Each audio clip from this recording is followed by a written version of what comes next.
Buonasera a tutti e a tutte. Ringrazio il Comune di Iglesias che ci ospita in questo splendido teatro e do il benvenuto a questa platea a nome dell'Associazione Culturale La Casa Rosa che rappresento e che ha organizzato questa serata. La sesta rassegna è dedicata alle donne protagoniste del Medioevo sardo. È nata proprio con l'intento di valorizzare il Medioevo sardo e in particolar modo l'età giudicale. Uno straordinario, direi, periodo storico, talvolta trascurato, e noi lo rivalorizziamo come associazione attraverso proprio la rievocazione dei personaggi femminili, donne che sono state protagoniste della storia e di questi eventi. Questa rassegna, come dicevo, è organizzata dall'Associazione Culturale La Casa Rosa, durerà un triennio, è un progetto sostenuto dall'Assessorato al Turismo, Artigianato e Commercio della Regione Autonoma della Sardegna e abbiamo iniziato quest'anno da Cagliari ad ottobre e stiamo proseguendo.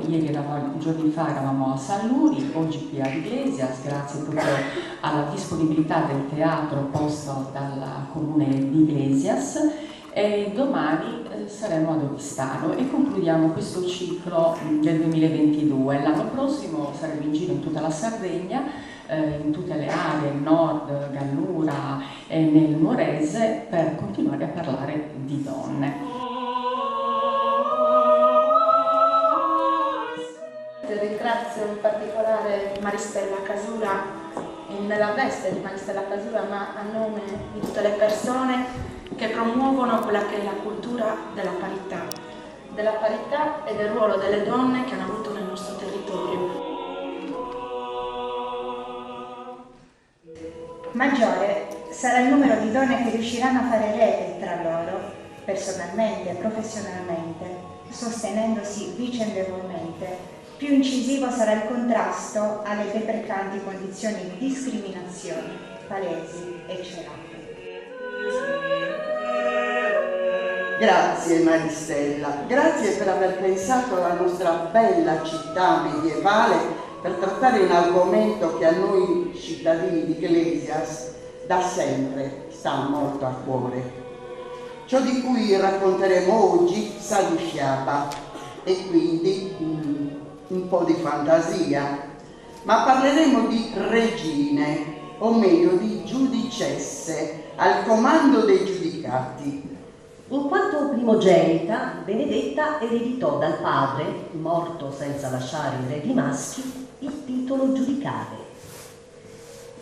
Ella stessa in un documento del 1517 precisava che quando, dopo il decesso del Signore, illustrissimo e uomo di grande fama, mio padre, Guglielmo Marchese di Massa e giudice cagliaritano, tutto il clero e l'intera popolazione si riunirono per confermare me alla guida del giudicato cagliaritano, come mi spettava secondo il diritto di successione ereditaria, ricevuto lo scettro regale che è il segno della consacrazione nel regno, dalle mani del venerabile padre e signore l'arcivescovo cagliaritano, con l'assenso e la presenza anche dei vescovi e di tutti i nobili del giudicato cagliaritano, ho giurato.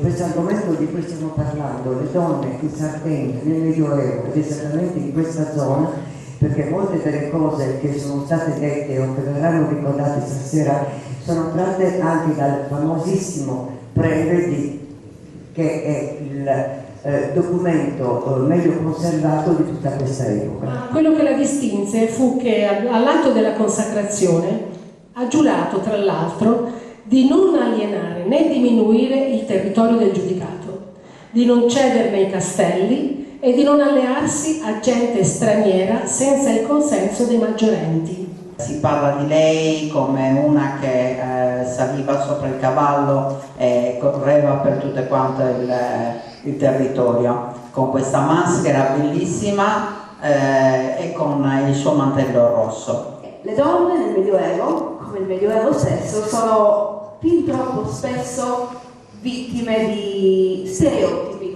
Quindi il Medioevo è un'epoca buia e la donna veniva rinchiusa in casa a badare ai 9, 12, 15 figli che durante l'arco della sua vita doveva fare.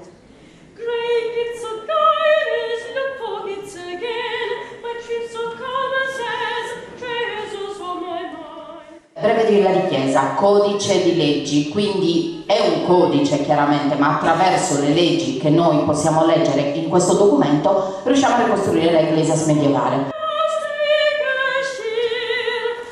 La mia città io la paragono ad un grande albero che ha delle radici profonde. Ecco, vedete, gli archivi sono le radici della storia di una città, come in una pianta, più sono profonde le radici e più queste radici le coltiviamo, la pianta cresce rigogliosa, bella e porta grandi frutti.